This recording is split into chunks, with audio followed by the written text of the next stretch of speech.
Hey, New Life Church, what is up? I don't think that we've ever actually met. My name is Kevin McNeil, and I am a church planter. I'm planting in Goldsboro, North Carolina. Right now, I am doing a residency. I'm in Jacksonville, North Carolina with Roger Burns. He planted Restore Church here in Jacksonville 3 years ago, and they were sending us to plant a church in Goldsboro. Currently, I am in the cohort for Passion for Planting, and Roger was in that same cohort 3-4 years ago. So it was really, really cool to be here with you via video and share some thoughts with you. I remember as a kid, I absolutely loved Legos, okay? Legos were the greatest thing. It was like the original Minecraft, you know what I'm talking about? Legos were awesome, and I would come up with some pretty, sweet designs. I remember one time I built this big house. I remember one time I built a big Batmobile. I was pretty good, and I could do it all day long. Like, my mom had to stop me from playing Legos all day.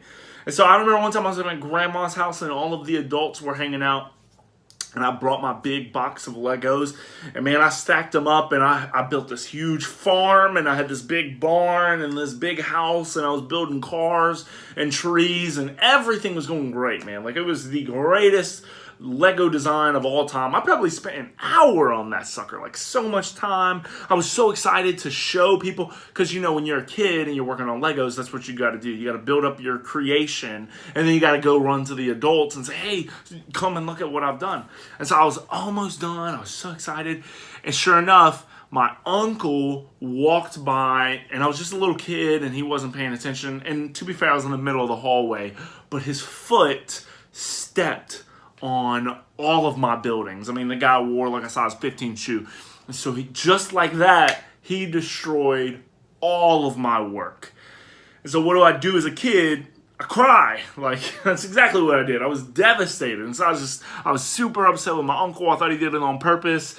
And I was like, oh, why would you do that? Because I put so much hard work and so much energy and effort into that, only for it to just like that, be gone. And it was devastating. It was so incredibly hard to lose all of that.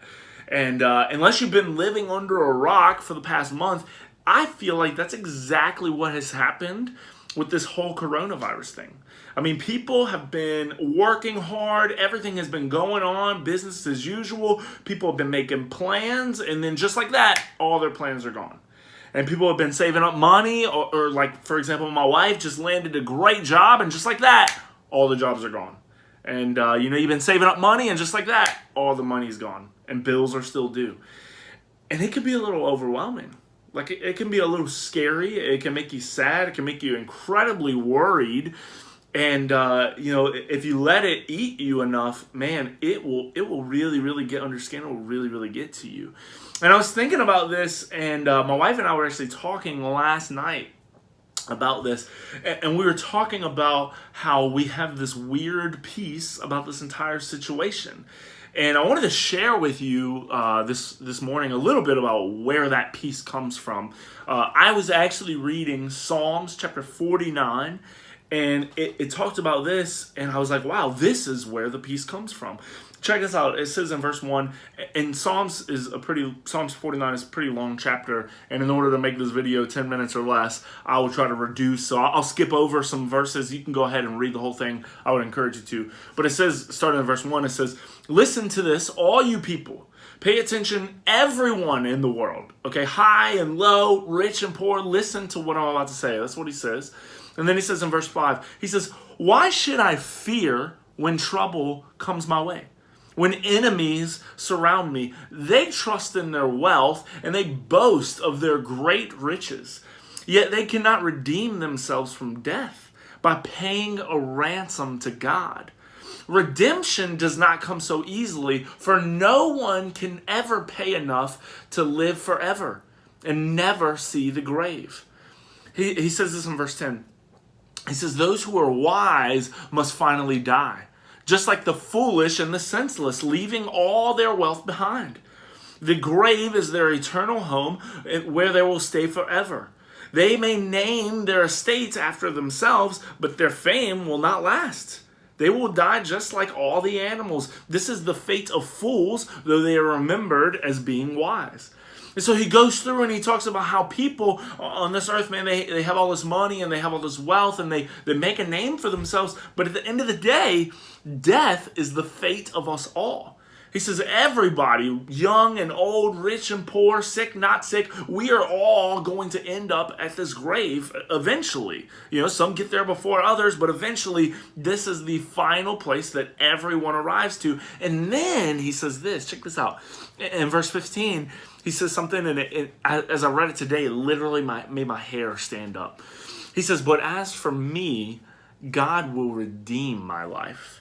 He will snatch me from the power of the grave. So don't be dismayed when the wicked grow rich and their homes become ever splendid. When they die, they will take nothing with them. Their wealth will not follow them into the grave." And then he says, in this life, they consider themselves fortunate and are applauded for their success. But they will die like all before them, and they will never again see the light of day. People who boast in their wealth don't understand they will die just like all the animals. So I'll read that passage, and some of you're thinking to yourself, man, what a morbid, dark passage to share in such a time like this. Shouldn't we be reading passages that, like, oh, the Lord is my shepherd, I shall not want? Shouldn't we be reading passages that bring us peace and bring us comfort? And that's exactly what this passage doesn't do. This passage is a real reminder that, hey, this whole coronavirus, this whole, sick and death and all that stuff, man, it's a reminder of reality. Like, this is really happening, and everyone is going to find themselves at the grave eventually. And this writer of Psalms, he says, listen, I'm not worried because God is going to snatch me from this grave. He says, you guys are trusting in your riches and you're boasting in your accomplishments and you guys have made this great name for you, but eventually you're going to die and that's not going to last. But he says, I find my hope in God. I find my hope in Jesus, and Jesus is going to be able to make me last. I'm going to be pulled from the grave. I'm going to spend eternity worshiping God. But all of your stuff, man, it's going to go to someone else. Just like Jesus says in Matthew, he says all that stuff's going to rot away. Moths are going to eat it. Rust is going to destroy it. But this writer of Psalms, man, he says, listen, I'm not worried and I have a peace because I trust in God. And I think, honestly, if this coronavirus has shown us anything, it's going to show us that the only thing worth trusting in our lives is God.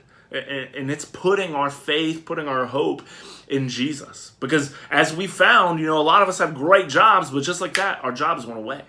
A lot of us may have great money or a great retirement and all that stuff, but just like that, it went away. And so everything that we put our hope in this life, it's eventually not going to be here because we're going to die and we're not going to take it with us. But the only thing worth really putting our hope in is Jesus. And it's really putting our hope and our salvation and our trust in God.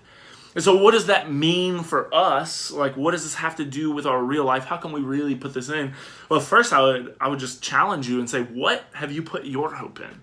Because if you haven't put your hope in God, if you haven't put your trust in Jesus, maybe that's what you need to do today. Like, maybe this whole thing that's been happening has shown you how everything else that you've been trying in life, it just comes and goes just like that. But Jesus, he stays the same yesterday, today, and forever. And one day when everyone dies, Jesus is going to be able to pull us from the grave, just like the writer of Psalms 49 says. He says, God is going to be able to snatch me from the grave. I'm still going to have life when everyone else dies. And so I would challenge you, man, if you don't know Jesus, get to know him today. Talk to somebody about him today. Talk to me. Message me. Find me on Facebook. I would love to tell you about who Jesus is and why I follow him and why I trust him.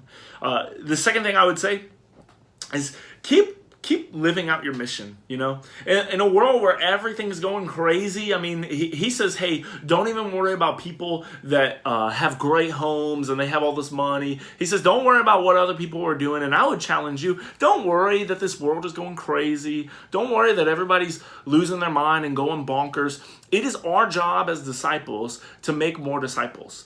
And so in this time and in this season where everything's just going nuts, I would challenge you, man, just keep living out your mission. Keep finding people and keep telling them about Jesus. And live out your days just like you would any other day. And tell people about who you serve and why you serve them. And then number three, I would challenge you this. I would challenge you to put on your eternal lenses. And what I mean by that is focus on the eternal picture here. Don't focus on the here and the now and the coronavirus and everything that's happening. Instead, focus on the eternal perspective.